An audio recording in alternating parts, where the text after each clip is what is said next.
وأشهد أن محمدا عبده ورسوله وبعد.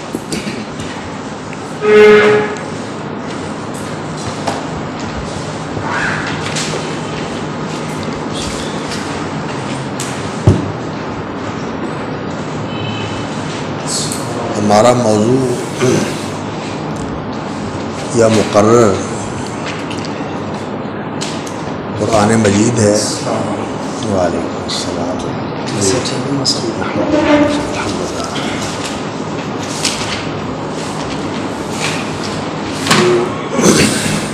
قرآن مجید یہ وحی الہی ہے اور اسی مناسبت سے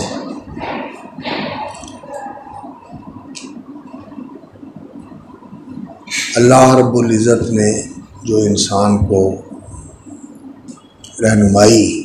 عطا فرمائی ہے اس دنیا کے اندر زندگی بسر کرنے کے لیے، وہ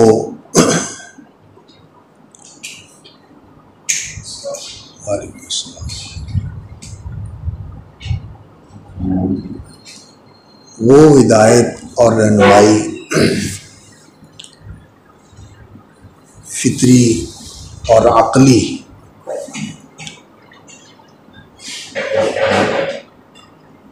صلاحیتیں عطا فرما کر، اور فطرت کے اندر بھی اللہ نے رہنمائی رکھی ہے اور عقل کے اندر بھی اللہ نے رہنمائی رکھی ہے، اس سے انسان اس دنیا کو دیکھتا ہے، سمجھتا ہے اور اس سے فائدہ اٹھانے کی کوشش کرتا ہے اور اس کو بہتر بنانے کی کوشش کرتا ہے. لیکن اس دنیا کے اندر صرف یہی کچھ نہیں ہے جو ہمیں نظر آتا ہے، بلکہ اسی دنیا میں بہت کچھ ایسا بھی ہے جو ہمیں نظر نہیں آتا. اس لیے اس ظاہری علم کو مکمل کرنے کے لیے اور اس کو انسان کے لیے فائدہ مند بنانے کے لیے، نقصان کا باعث نہ ہو، اللہ رب العزت نے انسان کو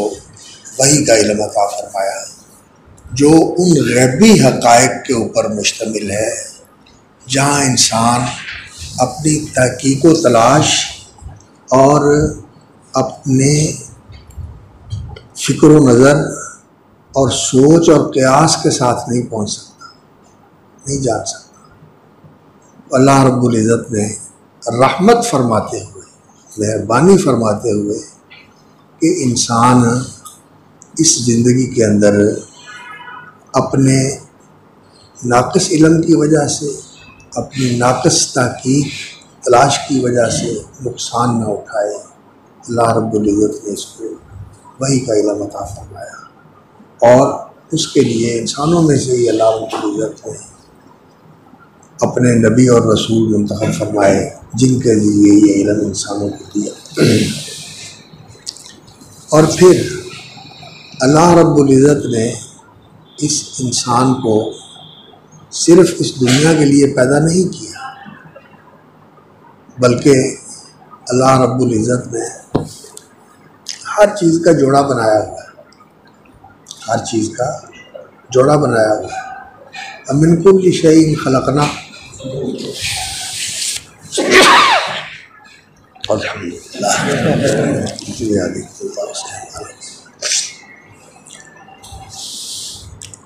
ہر ایک چیز کا اللہ رب العزت نے جوڑا بنایا ہوا ہے اور اس دنیا کی زندگی کا بھی جوڑا اللہ رب العزت نے بنایا ہوا ہے، اور وہ ہے دار الدنیا اور دار الآخرہ. دنیا قریب والی اور عقبہ پیچھے والی، دنیا اور عقبہ، اور الاولی اور الآخرہ، یہ اللہ رب العزت نے جوڑے بنائے ہیں. دنیا ہے، اس کا جوڑا آخرت ہے. یہ اولا ہے اور وہ اخرا ہے یا آخرہ ہے، اور یہ دنیا ہے قریب ہے اور وہ عقبہ بعد میں آنے والی ہے۔ تو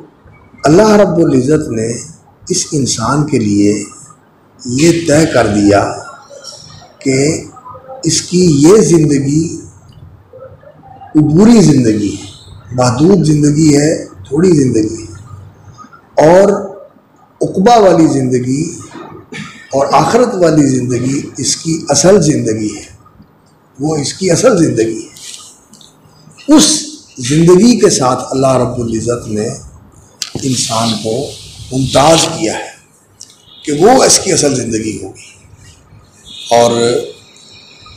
وہ جو زندگی ہے اس زندگی کو بہتر بنانے کے لیے انسان نے اس زندگی کے اندر کوشش کرنی ہے، عمل کرنا ہے، جد و جہد کرنی ہے کہ میری وہ زندگی بہتر بن جائے۔ اس زندگی کے لیے بھی انسان کوشش کرتا ہے کہ میری یہ زندگی بہتر ہو جائے، کرتا ہے یا نہیں کرتی؟ انسان کو اللہ رب العزت نے لقد خلقنا الانسان فی کبد، اللہ رب العزت نے انسان کو مشقت میں پیدا کیا ہے، اور انسان نے کوشش کرنی ہے۔ لیس للانسان الا ما سعی، انسان نے کوشش کرنی ہے۔ تو اس دنیا کے لیے بھی انسان کوشش کرتا ہے، لیکن اس دنیا کے اندر ایسا ہوتا ہے کہ جو انسان کوشش کرتا ہے ضروری نہیں ہے کہ وہ اس طرح ہو جائے جس طرح انسان چاہتا ہے، بلکہ بعض اوقات وہی کچھ ہو جاتا ہے، بلکہ اس سے بہتر ہو جاتا ہے، اور بعض اوقات الٹ بھی ہو جاتا ہے، اور بعض اوقات جتنی کوشش کی ہوتی ہے اتنا نہیں ہوتا۔ یہ اللہ رب العزت کا نظام ہے جو اللہ نے بنایا ہوا، وہ بادشاہ ہے، اس کا علم اور اس کی حکمت کار فرما ہے۔ اس میں انسان جو ہے وہ اس نظام کا پابند ہے، اور آخرت کے لیے بھی انسان نے کوشش کرنی ہے، اس زندگی کو بنانے کی بھی کوشش کرنی ہے۔ لیکن یہاں انسان صرف اسی دنیا کے بارے میں جانتا ہے، اور آخرت کے بارے میں اگر اسے نہ بتایا جائے تو اسے پتہ نہیں ہوتا۔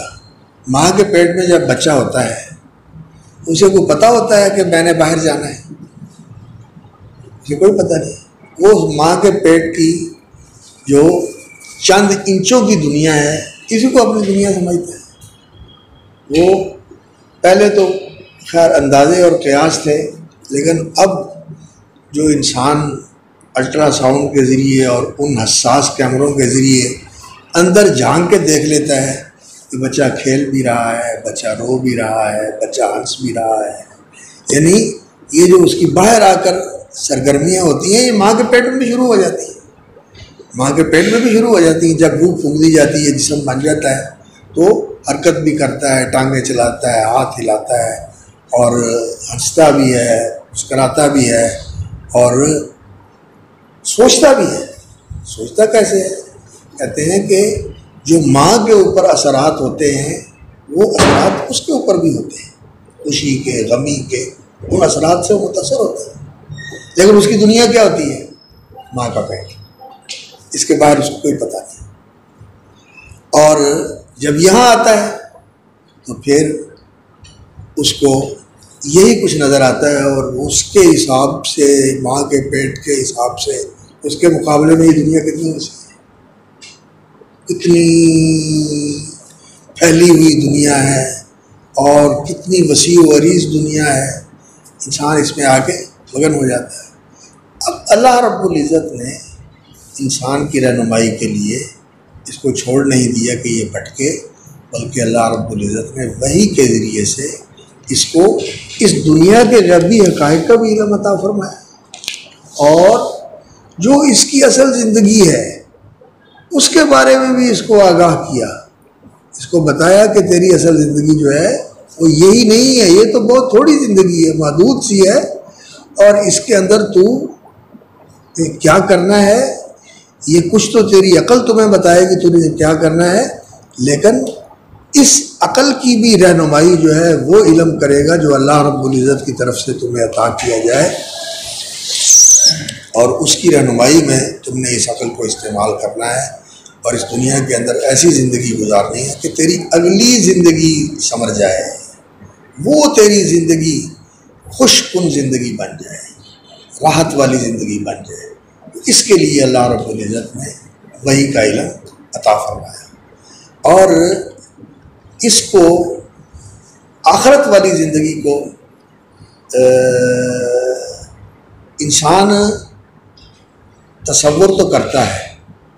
انسان کے خیال میں تو یہ بات آتی ہے کہ خواہش، چاہت، آرزو، تمنا یہ انسان کے دل میں ہوتی ہے کہ مجھے ایسی صحت ملے جو ہمیشہ قائم رہے، بیماریوں سے محفوظ ہو، ایسی جوانی ملے جو بھرپور ہو اور لازوال ہو کہ انسان ہمیشہ جوان اور توانا، صحت مند اور تن و مند رہے۔ چاہتا ہے انسان، چاہتا ہے انسان، تمنا ہے اور کوشش بھی ہے ہمیشہ جوان رہنے کے لیے۔ ٹانک بنے ہوئے ہیں، چیزیں بنی ہوئی ہیں کہ سدا جوان رہو، اور بیماریوں سے محفوظ رہنے کے لیے لوگ کہتے ہیں کہ یہ طریقے اختیار کرو بیماریوں سے محفوظ رہو۔ اور انسان موت پر بھی قابو پانا چاہتا ہے کہ مرو نام ہے، یہ موت سے بچنا، یہ انسان کے اندر اللہ رب العزت نے ایک دائیہ رکھا ہوا ہے۔ انسان زندگی کی حفاظت چاہتا ہے، انسان چاہتا ہے کہ میں زندہ رہوں، مروں، جان بچانے کی کوشش کرتا ہے، اور جان بچانے کے لیے انسان بہت محنت کرتا ہے، آخری حد تک کوشش کرتا ہے کہ میری جان بچ جائے، جان بچ جائے۔ تو صحت کے لیے، جوانی کے لیے، جان بچانے کے لیے، اور اس زندگی کے اندر راحت اور آرام حاصل کرنے کے لیے اور پرسکون زندگی کے لیے انسان کوشش بھی کرتا ہے اور انسان کی چاہت بھی ہوتی ہے۔ لیکن یہ چیزیں ایسی ہیں کہ یہ چاہتے اور خواہشیں انسان کی موجود تو ہیں لیکن یہاں پوری نہیں ہوتی، یہاں پوری نہیں ہوتی، دل کی دل میں رہ جاتی ہیں۔ بہت سارے تو ایسے ہوتے ہیں جو بیچارے ساری دل میں لے کے مر جاتے ہیں، اور کئی ایسے ہوتے ہیں کہ وہ یہ دیکھتے ہیں کہ ان کی بہت ساری چاہتیں پوری ہوئیں، لیکن یہ چاہتوں اور خواہشوں کا بھی جہان ایسا ہے کہ جیسے جیسے پوری ہوتی جاتی ہیں اسی طرح بڑھتی چلی جاتی ہے، اور بڑھتی چلی جاتی ہے، پھر اور بڑھتی چلی جاتی ہے۔ ایسی خواہشیں انسان کے اندر پیدا ہو جاتی ہیں کہ اللہ اکبر، وہ غالب نے کہا تھا نا، بہت نکلے میرے ارمان لیکن پھر بھی کم نکلے۔ یعنی میرے ارمان اور میری چاہتیں جو تھیں بہت پورے ہوئے، بہت نکلے میرے ارمان لیکن پھر بھی کم نکلے، ہزاروں خواہشیں ایسی کہ ہر خواہش پہ دم نکلے۔ دل میں ایسی خواہشیں تھیں کہ جی چاہتا تھا کہ مر جاؤں یہ خواہش پوری کر لوں، لیکن وہ دل کی دل میں رہ گئی، دل کی دل میں رہ گئی۔ تو یہ انسان کی خواہشیں جو انسان کے ساتھ لگی ہوئی ہیں، یہ اللہ رب العزت نے لگائی ہے، تو اللہ رب العزت نے ان کے پورے کرنے کا بھی تو وہ سامان کیا ہوا ہے، اور وہ کہاں ہے؟ وہ آخرت میں ہے، یہاں نہیں ہوگا، یہاں نہیں ہوگا، آخرت میں ہے۔ اور آخرت کو حاصل کرنے کے لیے جو انسان کی رہنمائی ہے وہ وحی کے ذریعے ہوگی۔ نبیوں کے بغیر، نبیوں کی تعلیم کے بغیر، ان کی رہنمائی کے بغیر، ان کے عملی اسوہ حیات کے بغیر اس دنیا کے اندر تاریکی ہے۔ انسان نے اپنی عقل کے ساتھ کبھی بھی ان اچھائیوں کو نہیں پایا جو اس زندگی کے اندر امن، سکون، سکھ، چین اور سلامتی، راستی اور شرافت، حیا، عفت، پاکیزگی، ان چیزوں کا ذریعہ بنتی ہیں، یہ انسان نے اپنی عقل کے ساتھ نہیں پائی۔ کیوں؟ عقل اور جو انسان کے اندر شیطانی اور حیوانی خواہشات ہیں، نفسانی، شیطانی، حیوانی جو انسان کی خواہشات ہیں، یہ عقل پہ پردہ ڈال دیتی ہے، یہ عقل پہ پردہ ڈال دیتی ہے۔ انسان بڑا ہی عقل مند ہوتا ہے لیکن جو خواہشیں ہیں اس کی، وہ اس کی عقل کو موقوف کر کے غالب آ جاتی ہے۔ اب آپ چھوٹی سی بات کے اوپر غور کریں، کتنی بڑی مہم ہے کہ سگریٹ جو ہے یہ زہر قاتل ہے، اور گلے کا کینسر، پھیپھڑوں کا کینسر، خون کا کینسر، ہر سال لاکھوں نہیں کروڑوں انسان اس سگریٹ کے کینسر کی وجہ سے مرتے ہیں۔ یہ تمباکو منہ میں رکھ کے کھانا، دھواں لینا، نسوار لینا، یا اس کے ساتھ متعلقہ اور جو منشیات ہیں ان کا استعمال کرنا، عقل کہتی ہے، طب کہتی ہے، دنیا جانتی ہے، لیکن سارے لوگ کہتے ہیں بھی نہیں، سگریٹ جو ہے نا یہ چھوٹتا نہیں ہے، اس کی جو طلب ہے نا یہ غالب آ جاتی ہے، اور اس کے اندر فائدے بڑے ہیں، اس کے اندر یہ چیز ہے، وہ ایسی چیزیں جو ہے نا وہ انسان کو سجھا کر وہ عقل والا داعیہ جو ہے نا وہ مغلوب ہو جاتا ہے۔ ڈاکٹروں کو بھی دیکھا ہے وہ بھی سگریٹ پیتے ہیں، اور کئی جو ہے نا وہ دیندار لوگ بھی سگریٹ پیتے ہیں، اور کئی جو ہے نا وہ نادان وہ بھی شوقیہ سگریٹ پیتے ہیں، اور وہ سمجھتے ہیں کہ سگریٹ پی کے انسان کے اندر بڑی ایک جو ہے نا نشاط پیدا ہوتی ہے، اور انسان بڑے بڑے کام کرنے کے لیے اس کے اندر حوصلہ مندی آ جاتی ہے، وہ انسان جو ہے نا وہ مہماتی بن جاتا ہے، انسان جو ہے نا وہ مہمات کو سر کرنے والا بن جاتا ہے۔ وہ پہلے ٹی وی میں اشتہار آتے ہوتے تھے، اب تو میرا خیال ہے سگریٹ کے اشتہار بند کیے ہوئے ہیں، سگریٹ کے خلاف ہی اشتہار آتے ہیں۔ پہلے آتے ہوتے تھے کہ وہ کوئی سمندر میں کود رہا ہے، کوئی پہاڑ پہ چڑھ رہا ہے، کوئی کیا کر رہا ہے، کوئی کیا کر رہا ہے، اور وہ سگریٹ پی رہا ہے اور سگریٹ کا کش لیتا ہے، اور مطلب یہ کہ یہ ایک بڑی انسان کے اندر نا جوش پیدا کرنے والی چیز ہے۔ تو خواہشیں ایسی ہوتی ہیں جو انسان کے اوپر غالب آ جاتی ہیں، خواہشات جو ہے نا یہ انسان کے اوپر غالب آ جاتی ہیں، عقل کو دبا لیتی ہیں۔ لیکن جو چیز انسان کی خواہش کو کنٹرول کرتی ہے وہ کیا چیز ہے؟ عقل ہے؟ نہیں، عقل مغلوب ہو جاتی ہے۔ وہ چیز ہے ایمان، ایمان، اللہ کا عرفان، اللہ کی معرفت، اور اللہ رب العزت کی ذات پر ایسا یقین جو اللہ رب العزت نے بتایا ہے نبیوں کے ذریعے، اور نبیوں نے اس یقین اور ایمان کا اپنی زندگی کے اندر مظاہرہ کیا ہے، مظاہرہ کیا اس کا، ان کی زندگی اس کا مظہر ہے، وہ اس کا عملی نمونہ ہے۔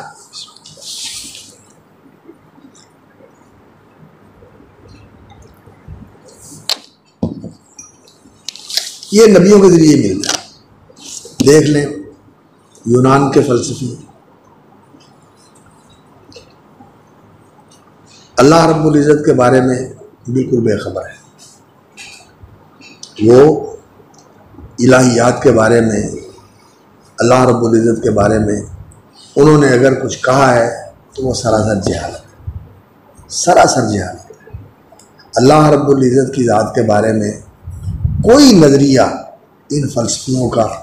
اور ان حکمائے یونان کا اور ان دانایان روزگار کا ایسا نہیں ہے جو حقیقت کی ذرا سی بھی نشاندہی کرتا۔ اللہ اکبر۔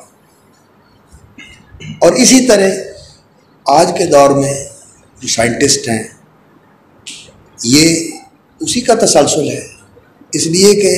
پہلے جو فلسفہ ہوتا تھا نا، یہ سارے علم جو آج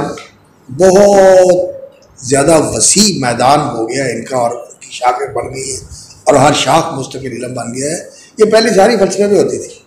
اس فلسفے کے اندر طب بھی ہوتی تھی، اس کے اندر الہیات بھی ہوتے تھے، یہ دینیات، سمیات اور غیبیات، اور اس کے اندر فزکس بھی ہوتی تھی، طبیعیات بھی ہوتی تھی، کیمیا بھی ہوتا تھا، اور اس کے اندر یہ منطق بھی ہوتا تھا، فزکس، ریاضی، الجبرا، جیومیٹری، یہ چیزیں ساری فلسفے کے اندر شامل ہوتی تھی۔ تو یہ علم ان کے پاس تھا لیکن اتنا وسیع نہیں تھا۔ آج 21ویں صدی میں آ کے یہ بہت وسیع ہو گئی۔ فزکس کی ایک الگ دنیا ہے، کیمسٹری کی الگ دنیا ہے اور حیاتیات کی جو علم الحیات ہے یا علم الاحیاء ہے، بیالوجی، اس کی الگ دنیا ہے، اور ارضیات کی الگ دنیا ہے، فلکیات کی الگ دنیا ہے، اور اسی طرح ہر چیز جو ہے نا وہ اتنی وسیع ہو گئی ہے کہ کبھی انسان نے سوچا بھی نہیں تھا کہ یہ علم اتنا پھیل جائے گا۔ تو آج بھی یہ جو سائنٹسٹ ہیں یہ اللہ کے بارے میں صحیح نظریہ نہیں پیش کر سکے، بلکہ جہالت کا شکار ہے۔ کئی تو کہتے ہیں یہ وقت و اتفاق کے ساتھ کائنات وجود میں آ گئی، اور کئی کہتے ہیں کہ پتہ نہیں یہ کیسے ہے، لیکن ہے، پتہ نہیں کیسے ہے، اس کا ہم جواب نہیں دے سکتے۔ بھئی ہے اور جواب نہیں دے سکتے، آپ تو کہتے ہیں سائنس کے ساتھ ہم ہر چیز کا جواب دیتے ہیں، اور یہ ہے لیکن ہم اس کا جواب نہیں دے سکتے۔ یہ کہتے ہیں کہ بس ہمیں یہ پتہ ہے کہ یہ ہے اور یہ ایسے ایسے ہے، لیکن کون اس کو وجود میں لایا اس کا ہمارے پاس کوئی جواب نہیں۔ یعنی عقل یہاں آ کے پھر اپنی درماندگی کا عقل نے اعتراف کر لیا کہ عقل جو ہے یہ درماندہ ہے، ہاری ہوئی ہے کہ اس سے آگے نہیں جا سکتی۔ لیکن اگر ہم یہ کہتے ہیں کہ اس کا بنانے والا اللہ ہے اور اللہ رب العزت نے اس کو پیدا کیا ہے اور وہی اس کو کنٹرول کر رہا ہے، تو کہتے ہیں یہ ہم ماننے کے لیے تیار نہیں۔ اس کی آپ کے پاس کوئی دلیل ہے؟ کہتے ہیں ہمارے پاس اس کی دلیل تو کوئی نہیں ہے، لیکن ہم اس کو ثابت نہیں کر سکتے اپنے اس علم کے ساتھ۔ بھئی اپنے اس علم کے ساتھ آپ کیوں نہیں ثابت کر سکتے؟ ہر چیز جو ہے وہ تو آپ کہتے ہیں کہ علت اور معلول ہے، سبب اور مسبب ہے، اور جو اسباب ہیں وہ جا کر کسی ایک اینڈ کے اوپر ختم ہوتے ہیں۔ اس کے بعد کوئی چیز ہونی چاہیے، مادے کو حرکت میں لانے کے لیے انرجی ہونی چاہیے، اور انرجی کو پیدا کرنے کے لیے کوئی جنریٹر ہونا چاہیے جو اس کو جنریٹ کرے، اس کی تولید کرے، تب انرجی پیدا ہوگی، کہیں سے انرجی پیدا ہوگی۔ ایسے تو کوئی چیز نہیں ہوتی، تو پھر ماننے کے لیے تیار نہیں ہوتے۔ وہ کیفیت ہوتی ہے وَجَحَدُوا بِهَا وَاسْتَيْقَنَتْهَا أَنفُسُهُمْ، ماننے کے لیے تیار نہیں ہے لیکن اندر کہتا ہے کہ ہے، اندر کہتا ہے کہ ہے، یہ کیفیت ہے۔ تو اس لیے اللہ رب العزت نے یہ ہدایت اتاری آسمان سے، وحی کے ذریعے نبیوں کو عطا فرمائی، اور آدم علیہ السلام کو زمین پر اتارتے ہی اللہ رب العزت نے یہ کہہ دیا تھا فَإِمَّا يَأْتِيَنَّكُم مِّنِّي هُدًى وَمَن تَبِعَ هُدَايَ فَلَا خَوْفٌ عَلَيْهِمْ وَلَا هُمْ يَحْزَنُونَ۔ اور اللہ رب العزت نے کمال مہربانی کے ساتھ یہ وحی کا سلسلہ شروع فرمایا اور انبیاء علیہ السلام کو منتخب فرمایا، اور وہ بھی انسانوں میں سے جو گوشت پوست کے انسان تھے، جن کے ساتھ وہ انسانی لوازم لگے ہوئے تھے جو ایک انسان کو لگے ہوتے ہیں۔ وہ شادیاں بھی کرتے تھے، ان کی زندگی میں خوشیاں اور غمیاں بھی تھیں، ان کی زندگی میں دکھ اور پریشانیاں بھی تھیں، اور ان کی زندگی میں آسانیاں اور خوشیاں بھی تھیں۔ یہ سارے مرحلے ان کی زندگی میں ہوتے تھے، لیکن وہ اپنے ماحول سے اس طرح متاثر ہونے والے انسان نہیں تھے کہ وہ ماحول کی آلودگیوں سے بالکل لتھڑ گئے ہوں، نہیں، وہ بڑے پاک باز انسان تھے۔ اس لیے کہ انسانوں میں بعض ایسے ہوتے ہیں جو گندے ماحول میں رہ کر بھی اپنے آپ کو بچا لیتے ہیں، ایسے لوگ ہوتے ہیں، لیکن وہ بہت تھوڑے ہوتے ہیں، بہت تھوڑے ہوتے ہیں۔ اکثر ایسے ہی ہوتے ہیں کہ جو ماحول سے جلدی متاثر ہو جاتے ہیں، لیکن ایسے لوگ ہوتے ہیں، اور یہ خاص طور پر ایسے لوگ ہیں جنہوں نے اپنے آپ کو ماحول سے محفوظ رکھا اور اس ماحول کی آلودگیوں سے اپنے آپ کو ملوث نہیں کیا، اپنے آپ کو انہوں نے پاکیزہ رکھا۔ اللہ رب العزت نے بھی ان کی حفاظت فرمائی، ان کی فطرت بھی اچھی تھی، اللہ نے ان کا انتخاب فرمایا، اور ان کو اللہ تعالیٰ نے وحی عطا فرمائی، اور وہ وحی جو اللہ رب العزت نے ان کو عطا فرمائی، اس کا منبع جو ہے اور اس کا مصدر وہ اللہ کی ذات ہے۔ اور حقیقت یہ ہے کہ انسان کو جو کچھ بھی ملا ہے وہ اللہ کی طرف سے ملا ہے۔ وَاللَّهُ أَخْرَجَكُم مِّن بُطُونِ أُمَّهَاتِكُمْ لَا تَعْلَمُونَ شَيْئًا وَجَعَلَ لَكُمُ السَّمْعَ وَالْأَبْصَارَ وَالْأَفْئِدَةَ لَعَلَّكُمْ تَشْكُرُونَ۔ یہ جو کچھ دیا یہ بھی اللہ رب العزت نے دیا ہوا ہے، یہ بھی اللہ نے دیا ہوا ہے، یہ علم بھی اللہ کا دیا ہوا علم ہے۔ علم الانسان ما لم يعلم، اور قرآن بھی پھر اور وحی بھی اللہ رب العزت کا دیا ہوا علم ہے، اور یہ براہ راست اللہ کی طرف سے کبھی تو دل کے اندر القاء کر کے، کبھی فرشتے کے ذریعے سے، اور کبھی براہ راست مکالمے کے ساتھ اللہ رب العزت اپنے نبیوں کو عطا فرماتے ہیں۔ اور یہ وہی آدم علیہ السلام سے شروع ہوئی۔ کان آدم نبیا مکلما، آدم علیہ السلام نبی تھے، نبی صلی اللہ علیہ وسلم نے فرمایا، اور وہ مکلم نبی تھے، یعنی ان سے اللہ تعالیٰ کلام فرماتے تھے۔ آدم کو اللہ رب العزت کے ساتھ ہم کلامی کا شرف حاصل ہوا۔ یا آدم اسکر انت وزوجک الجنہ، اللہ رب العزت نے ان کو براہ راست مخاطب کر کے کہا، اور پھر جب دنیا میں بھی آ گئے پھر بھی اللہ رب العزت کے ساتھ وہ کلام کرتے رہے۔ کان نبیا مکلم، نبی بھی تھے اور مکالمہ الہی کا شرف بھی ان کو حاصل تھا۔ تو اللہ رب العزت کی طرف سے ان کو براہ راست پیغام ملتا تھا، اللہ ان سے کلام کرتے تھے، اور وہ اسی کے مطابق اپنی نسل کو بتاتے بھی تھے، اپنی اولاد کو بتاتے بھی تھے، اور پھر ان کی اولاد کے اندر بھی اللہ رب العزت نے نبی اور رسول پیدا کیے۔ تاریخ جو ہمارے پاس ہے، یہ تورات اور اس کے ساتھ جو متعلقہ کتابیں ہیں جن کو عہد نامہ قدیم اور عہد نامہ جدید کی کتابیں کہا جاتا ہے، ان میں جو تاریخ ہے اور انسان اسی سے کچھ اخذ کر کے اندازہ کرتا ہے کہ ادریس علیہ السلام، شیس علیہ السلام اور بعض اور شخصیات کے بارے میں کہ یہ آدم علیہ السلام کے بعد نوح علیہ السلام سے پہلے نبی تھے، اور نوح علیہ السلام کے زمانے تک لوگ جو تھے وہ ایک ہی راستے کے اوپر تھے۔ کان الناس امۃ واحدۃ، اور وہ راہ راست تھا۔ گناہ تھے، پہلا گناہ جو ہوا وہ قتل کا گناہ ہوا، اور گناہ انسانوں نے کیے ہیں، لیکن اللہ کی معرفت اور اللہ کے دین اور شریعت کی پیروی جو اللہ رب العزت نے دین مقرر کیا ہوا ہے، اس کے اوپر انسان عمل پیرا تھے۔ لیکن پھر آہستہ آہستہ انسانوں کے اندر گمراہی آ گئی، اور انسان جو فطرت کی اولین بنیاد ہے وہ کہ انسان اللہ کا ماننے والا اور اللہ رب العزت سے جو عہد کر کے آیا ہے، عہد الست، اسی کو بھول گیا، اللہ کے سوا اور رب بنا لیے، اللہ کے سوا اور رب بنا لیے، اور جب اور بناتا ہے تو پھر اللہ پیچھے چلا جاتا ہے۔ کہتا تو یہ ہے کہ اللہ رب الارباب ہے، وہ سارے خداؤں کا خدا ہے، خداوند خدا ہے وہ، لیکن معاملہ انسان کا یہ ہوتا ہے کہ اس کو پیچھے کر دیتا ہے اور باقی سارا معاملہ ان کے ساتھ کرتا ہے جو اس کے زیادہ قریب ہوتے ہیں۔ اللہ کو پیچھے کر کے پھر ان کو ختم کر لیتا ہے، ان کو اللہ کے اوپر حاوی کر لیتا ہے۔ یہ انسان کی گمراہی ہے، غلط روی ہے۔ اور پھر انسان نے جہاں اپنے ذہن سے خدا بنا لیے، وہاں انسان نے یہ فطرت کے جو مظاہر تھے ان کو بھی خدا بنایا، کبھی سورج کو بنا لیا، کبھی چاند کو بنا لیا، کبھی ستاروں کو بنا لیا، کبھی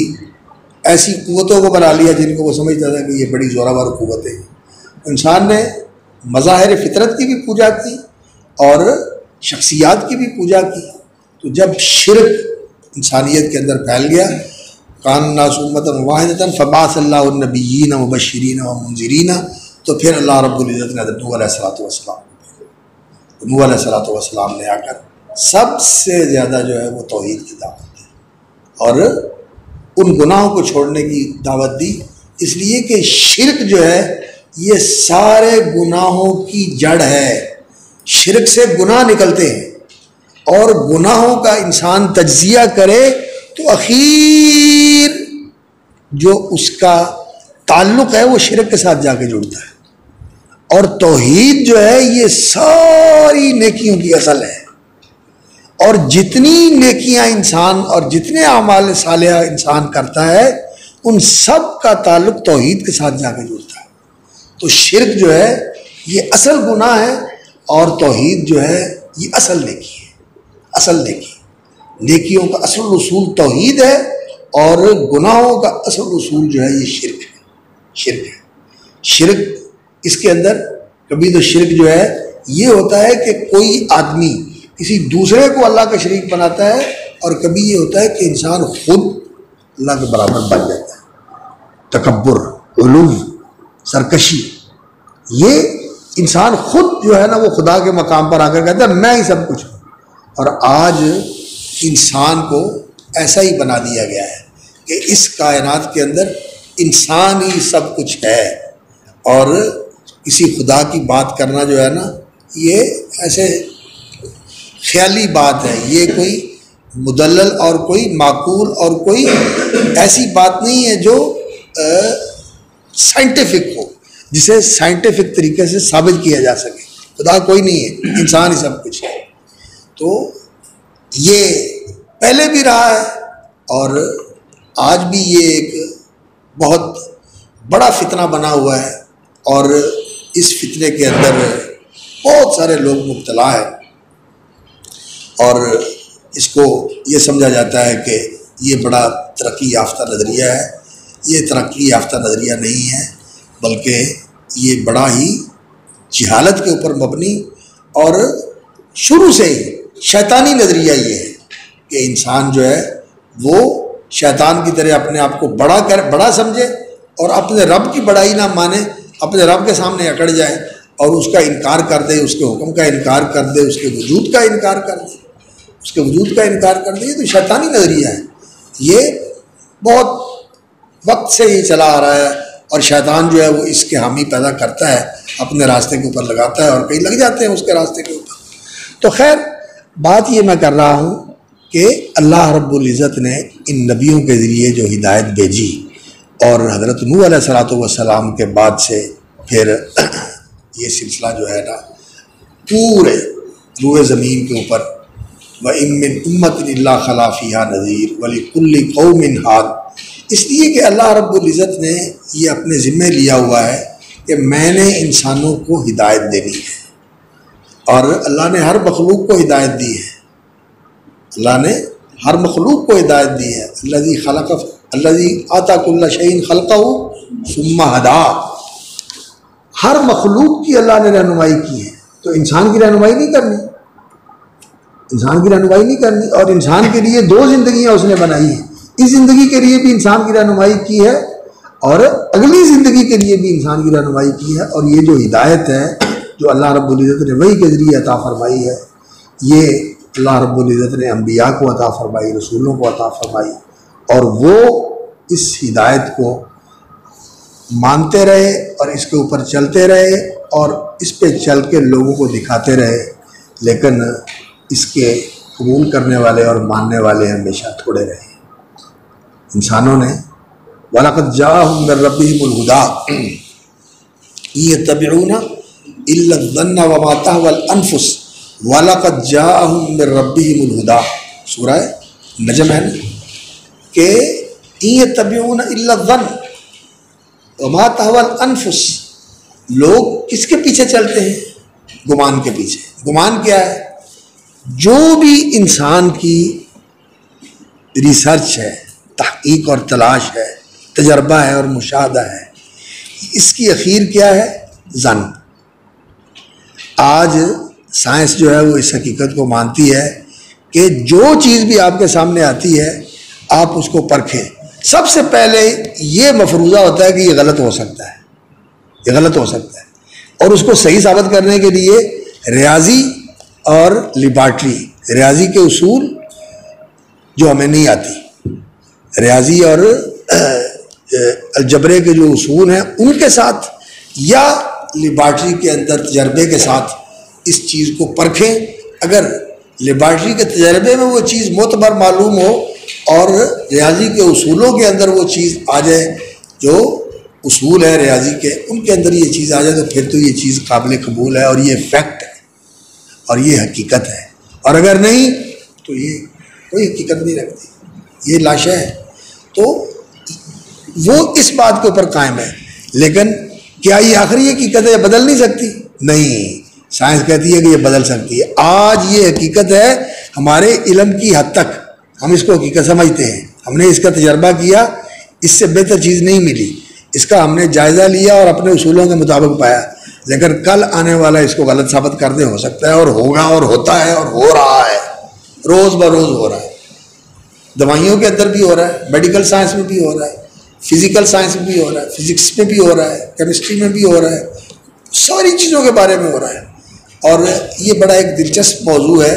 کہ یہ جو موجودہ سائنس ہے، جس کو ایک بہت بڑی دریافت اور بہت بڑی علمی حقیقت سمجھا جاتا ہے، اور جس کی ہیبت ذہنوں کے اوپر اس طرح قائم ہے کہ جو چیز سائنس کے مطابق ہے وہ چیز بالکل صحیح ہے، اور جو سائنس کے مطابق نہیں ہے وہ چیز جو ہے نا وہ قابل قبول نہیں ہے۔ اور ہم بھی کوشش کرتے ہیں کہ جو ہمارے حقائق ہیں دین نے بتائے ہوئے، ان کو اس سائنس کے مطابق کرنے کی کوشش کریں، اور جو نہیں ہو پاتے الفاظ کے ساتھ وہاں ہم ان کا انکار کر دیتے ہیں۔ یہ متجددین اور یہ روشن خیال اور یہ زمانے کے ساتھ چلنے والے، اللہ تعالیٰ معاف فرمائے جو گزر گئے، مصر میں بھی یہ تحریک تھی، بر صغیر میں بھی یہ تحریک تھی۔ سر سید احمد تھے تو وہ فکری طور پر اپنے آپ کو کہتے ہیں کہ میں وہابی ہوں اور میں غیر مقلد ہوں، اور اپنے آپ کو وہ اس مسلک کے ساتھ وابستہ کہتے تھے، لیکن وہ سائنس سے متاثر ہو کر پھر جو ہے نا وہ دین کو اس کے مطابق کرنے کے لیے انہوں نے جو طریقہ کار اختیار کیا، تاویل کا، تحریف کا اور انکار کا، وہ پھر ایک مدرسہ فکر بن گیا، ایک مکتب فکر بن گیا، ایک سکول آف تھاٹ بن گیا، اور آگے چلتے چلتے چلتے چلتے کتنے لوگ اس سے متاثر ہوئے، اور آج بھی وہ موجود ہے، آج بھی یہ وہ موجود ہے۔ مصر میں بھی یہ ہوا، اور بھی دنیا کے اندر یہ ہوا۔ تو یہ ایک چیز جو ہے وہ لوگ مرعوب ہو کر ایسا کرنے کی کوشش کرتے ہیں، حالانکہ قرآن مجید جو ہے یہ وحی ہے، اور اس سے پہلی کتابوں کے اندر بھی وحی اللہ رب العزت کی آئی، اور وہ اب بھی موجود ہے، لیکن اس کے اندر تعریف کر دی گئی، اس کا کچھ حصہ بلا دیا گیا، فراموش کر دیا گیا، کچھ حصہ اس کا بدل دیا گیا، یا اس کے معنی بدل دیے گئے، اس کے اندر معنوی تعریف بھی ہوئی ہے، لفظی تعریف بھی ہوئی ہے۔ اور ان کتابوں کے اندر کچھ ایسی چیزیں بھی ہیں جن کو انسانوں نے بنایا ہے، اور انسانوں کا وہ سوچا ہوا ذخیرہ ہے، انسانی سوچ کا وہ مجموعہ ہے، اور اس کو اللہ کی طرف منسوب کر دیا جاتا ہے، اللہ کی طرف منسوب کر دیا جاتا ہے۔ یقولون هو من عند اللہ وما هو من عند اللہ۔ تو اللہ رب العزت نے قرآن مجید کو پھر مہیمن بنا کر، نگران بنا کر، ایسا فرقان بنا کر نازل فرمایا ہے کہ جس کے ساتھ جانچ کے پرکھ کے آپ سچ اور جھوٹ کو، کھرے اور کھوٹے کو، حق اور باطل کو، غلط اور صحیح کو پوری طرح پہچان سکتے ہیں۔ یہ اللہ رب العزت نے قرآن مجید کی صورت میں ہمیں عطا فرمایا ہے۔ تو اصل بات یہ ہے کہ سائنس تو یہ کہتی ہے کہ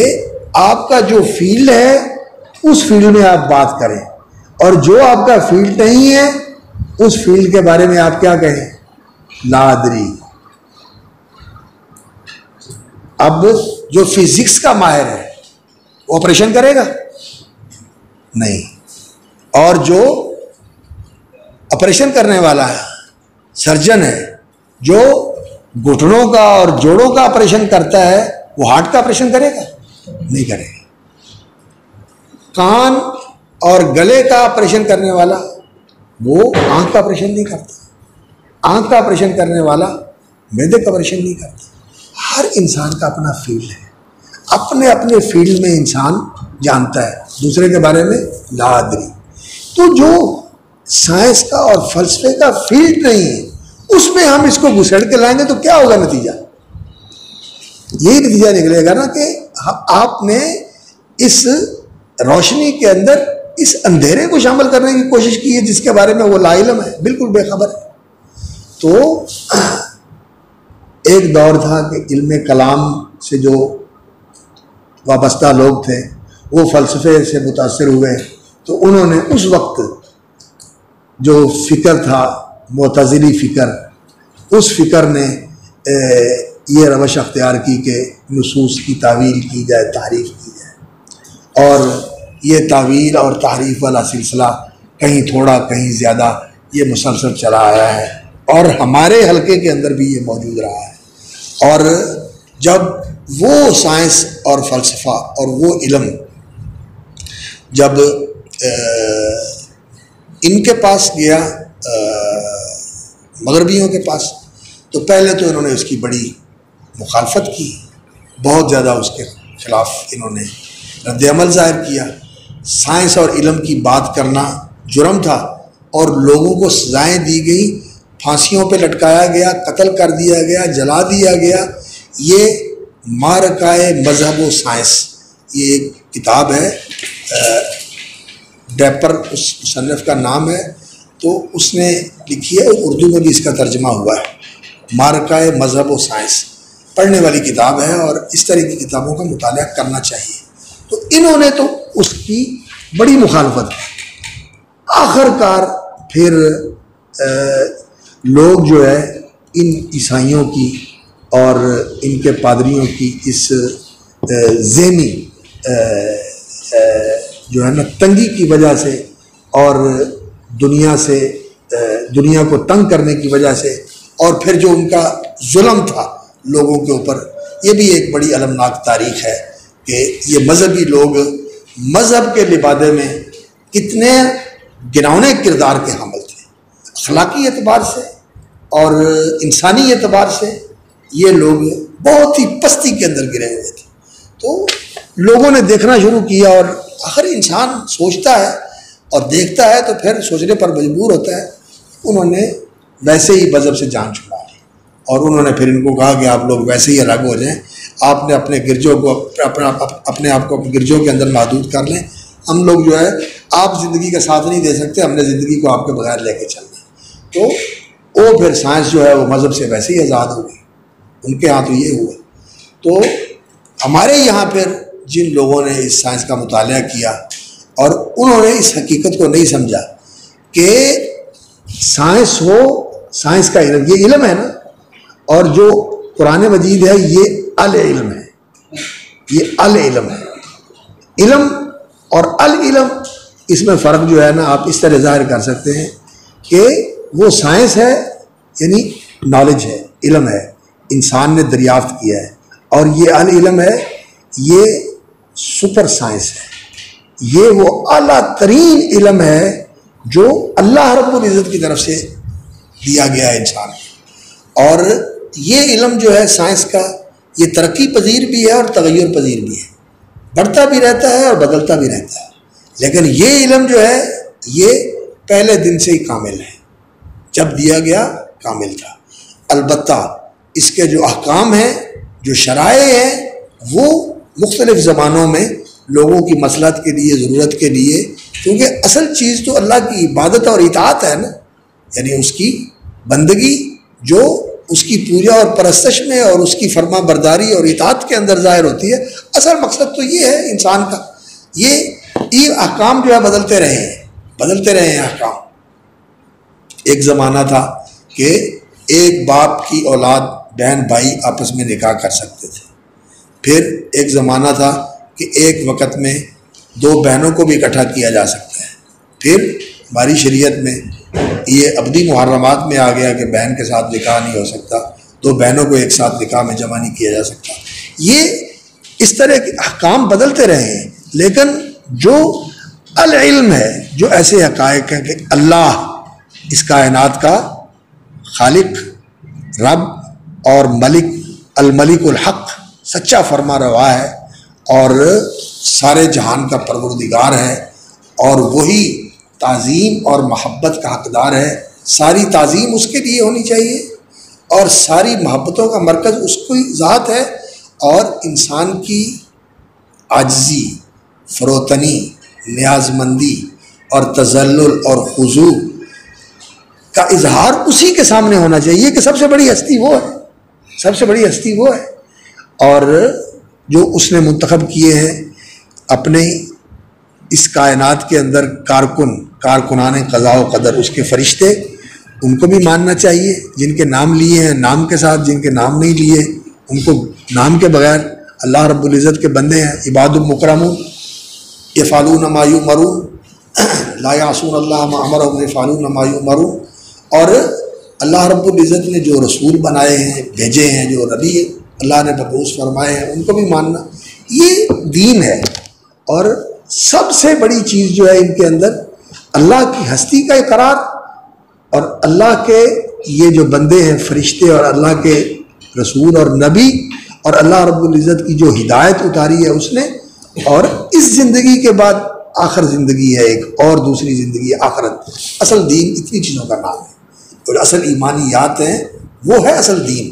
اور پھر جو اس کی شرع ہے اسلام، وہ کچھ احکام ہیں جو مرکزی طور پر تو وہ اسلام کے وہ شرائع خمسہ ہے،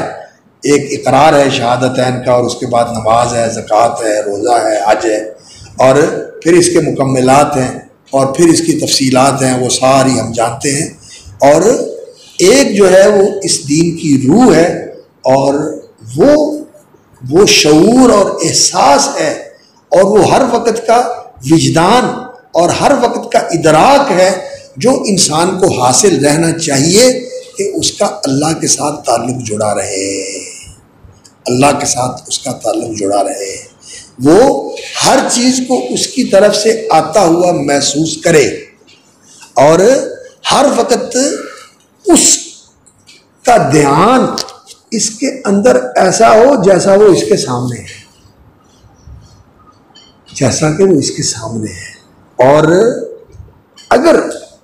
دھیان جو ہے وہ اتنا مرکز نہیں ہوا، اس کے اندر اتنی ترکیز نہیں ہوئی کہ یہ ہر وقت اس کو اپنے سامنے سمجھے، تو یہ تو بالکل قطعی حقیقت ہے کہ یہ انسان ہر وقت اس کے سامنے، یہ تو کسی وقت بھی اس سے اوجھل نہیں۔ یہ چیز ہر وقت انسان کے اندر مستحضر رہنی چاہیے، زندہ بیدار رہنی چاہیے، ہر وقت یہ انسان کے اندر یہ فعال رہنی چاہیے کہ وہ میرا رب مجھے دیکھ رہا ہے، میرا رب مجھے دیکھ رہا ہے۔ اور اس کے ساتھ انسان کو سہارا بھی بڑا ملتا ہے کہ میرا رب مجھے دیکھ رہا ہے، وہ مجھے چھوڑے گا نہیں، اور اس کے ساتھ انسان کو ایک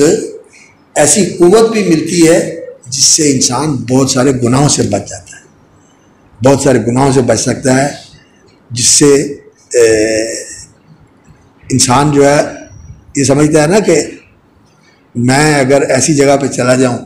جہاں مجھے کوئی دیکھ نہیں رہا، تو پھر انسان کہتا ہے کہڑا کوئی بندہ پہ ہے، چلو کوئی گل نہیں، کہڑا کوئی بندہ پہ ہے۔ یہ جڑا انسان کے دل میں آ جاتا ہے نا کون مجھے دیکھ رہا ہے، یہ چیز غلط ہے، یہ چیز غلط ہے۔ تو ایک بڑا آپ لوگوں نے بھی دیکھی ہوگی وہ پوسٹ جو ہمارے مجموعے ہیں دینی، ان میں وہ پوسٹ کیسٹ کو شیئر کیا دوستوں نے کہ وہ جس آدمی کو کیمرے نے بتا دیا